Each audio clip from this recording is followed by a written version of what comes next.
She was a whore! I'd yell out the way I'd heard my grandpa yell out in church meetings.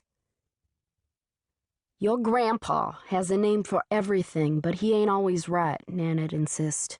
Don't you tell him I said so. She was a wicked woman! I'd yell again and laugh. Weren't never wicked to me, Nana'd say. I'm just teasing, Nana, I promised, burying my face in her breast. She weren't no whore. She was a woman of passion. I might be a hoe when I get big, I told Nana to make her feel better, and she grabbed me right by the hair on my head and yanked me up.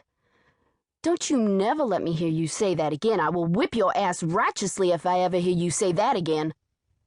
I held my mouth wide open at the sound of Nana cursing, because while it was okay for men to say words like ass, it wasn't okay for women. But before I could tell her she'd have to say special prayers to be forgiven for defiling her lips, I was crying, and Nana was hugging me again.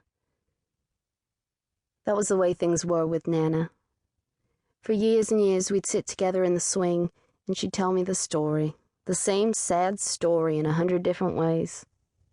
And when my legs grew long enough to dangle down near hers, and when I couldn't fit my head beneath her arm anymore and had to lean it against her shoulder instead, I began to finally understand the story differently, to understand it in the way Nana might have, if she hadn't been the one who had to live it. Leela, I imagined her papa calling, come help me straighten out the paper sacks under the counter. My Nana, just past 9 and already lanky like me, her hair pulled back into a tight ponytail like the one I wore, climbed out from her hiding place, a dark corner of the store where the edge of the green bin almost met the edge of a cluttered shelf of plastic combs and soaps and yellowed magazines. How much will you pay me? She'd tease him, behind the counter where he was waiting for a customer making her way to the register. How much will I owe you? Let me think about it, she said and went to work. So, how much? Her papa asked again when the customer was gone. How about a line of paper dolls? Just for straightening out the bags? Please. Her papa had shown her how to fold a grocery bag back and forth like an accordion, and then how to take scissors and cut out half a person so that when you opened it up, you found a whole line of children grasping hands. But little Nana could never do it right. I reckon that's a fair trade. But I won't be able to get to it till later. Thank you, she danced around him. I need some new dolls to color. Just then a man walked in. Leela, go find your mama and tell her to come here, her papa instructed. Where is she? Upstairs, I reckon, or out back. Now run.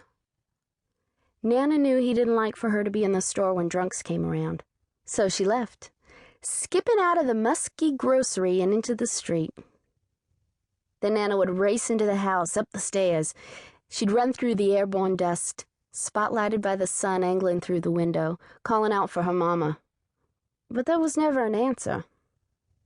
Nana'd look in every room, pausing only in her mama's bedroom, in front of the vanity where her cosmetics and brush were left out.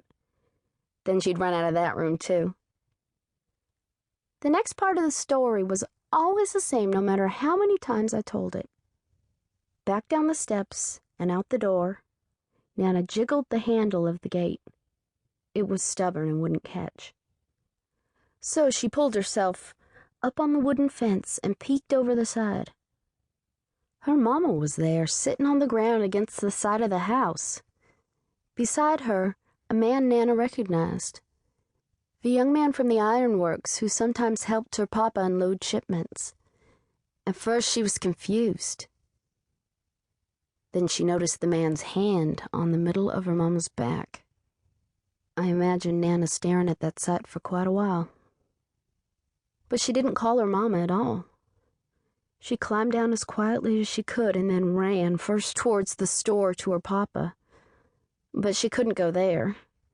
She started to go back upstairs, but remembered how empty it was without her mama or papa, with just the dust hanging in the air. So she bolted down the street, past boys playing ball, past the rug maker's house,